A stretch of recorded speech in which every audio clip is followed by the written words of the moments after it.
दोस्तों, अगर आप कोई भी अस्पताल में जाते हैं और वहां पर आपको क्रिटिकल कंडीशन पर वेंटिलेटर पर घुसाया जाता है, उसके बाद 1 हफ्ते या 5 दिन के बाद कहते हैं कि मर चुका है, आदमी मर चुका है, एक जो कभी प्रवेश किया गया था उसका मृत्यु हो चुका है।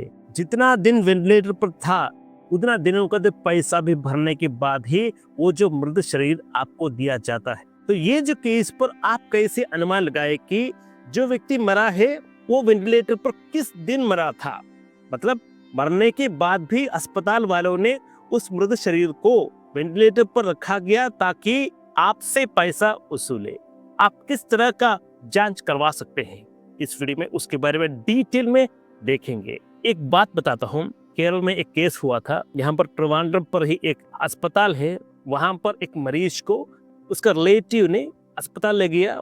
अस्पताल वालों ने उसे वेंटिलेटर पर रखने का उपदेश दिया। तो ये जो बंदा ने क्या किया कि जिस दिन पर इनको वेंटिलेटर पर रखा जाना था उस दिन का सवेरे, उस दिन का स्टार्टिंग पर इनका क्लीन शेव किया था, मुंह का क्लीन शेव किया था और वेंटिलेटर पर 3-4 दिन रखा। उसके बाद रिलेटिव्स को कहा कि इसका मृत्यु हो चुका है, आप पैसा भरिए और मृत शरीर ले जाइए। तो ये जो व्यक्ति जिस दिन उसका जो क्लीन शेव किया था उस दिन से लास्ट दिन तक कोई भी दाढ़ी होता है उसका कोई भी ग्रोथ नहीं हुआ था, मतलब दाढ़ी नहीं आया था। उस दिन के बाद मरने के बाद ये जो दाढ़ी नहीं ग्रो करता है। रिलेटिव को शक हुआ, रिलेटिव ने क्या किया, बोला कि पोस्टमार्टम मत करो। रिलेटिव ने पुलिस केस किया, पुलिस सर्जन लगाया गया और बोला कि इसे गवर्नमेंट हॉस्पिटल पर पोस्टमार्टम करो।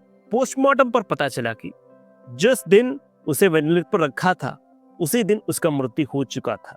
मतलब 3-4 दिन ऐसे ही अस्पताल पर रखा। जो भी पैसा उन्होंने वो जो अस्पताल पर भरा था उन सबको रिफंड किया गया। पहली बात देखिए, वेंटिलेटर पर आपको घुसने देता है तो वहां का जो ईसीजी हो या पल्स का जो मशीन हो सबको देखिए। अगर ईसीजी का जो ग्राफ स्ट्रेट है तो वो जो बंदा मर चुका है, क्योंकि हर एक को वेंटिलेटर के अंदर प्रवेश नहीं दिया जा सकता। इसलिए जो को भी जाते हैं उनको ये पता चलना चाहिए। अगर पल्स रेट या हार्ट रेट आप देख सकते हैं 60 to 80 है तो उसके बीच में है, 60 और 80 के बीच में है तो जी हाँ, वो मशीन ऑपरेट कर रहा है, कोई भी वेरिएशन नहीं, उसके ऊपर नीचे नहीं आ रहा है तो वहां पर आप सस्पेक्ट ऑफ डाउट, अगर आप उस रोगी के वेंटिलेटर के अंदर जा सकते हैं तो उसका आंखों पर अब देखिएगा, रोशनी डालने पर भी उनका जो आंख है वो सिकुड़ता नहीं या कोई भी वेरिएशन नहीं होता, तो वो मर चुका है। जी हाँ, इतना आप किया और आपको डाउट हुआ कि हाँ मेरा बंदा मर चुका है, मुझे डाउट है, तो आपको क्या करना चाहिए, अस्पताल वालों से बोलिए कि डिस्चार्ज अगेंस्ट मेडिकल एडवाइस लीजिए।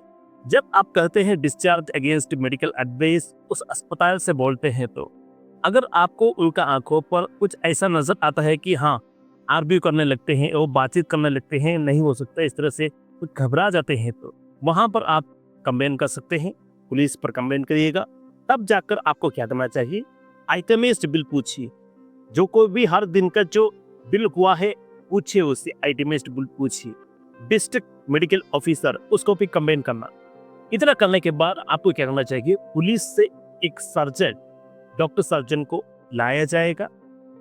प्लीज नोट करिएगा, पोस्टमार्टम इस अस्पताल पर नहीं करवाना, जरूर नहीं करवाना। जब आप पोस्टमार्टम करवाते हैं तो मृत्यु के कारण क्या है और मृत्यु का टाइम क्या है ये दोनों पता चलता है। अगर आप इस अस्पताल पर पोस्टमार्टम करते हैं तो ये सब हो सकता है सही नहीं। इसलिए दूसरा कोई भी गवर्नमेंट मेडिकल हॉस्पिटल पर जाकर पोस्टमार्टम करने का सुझाव पुलिस से करना।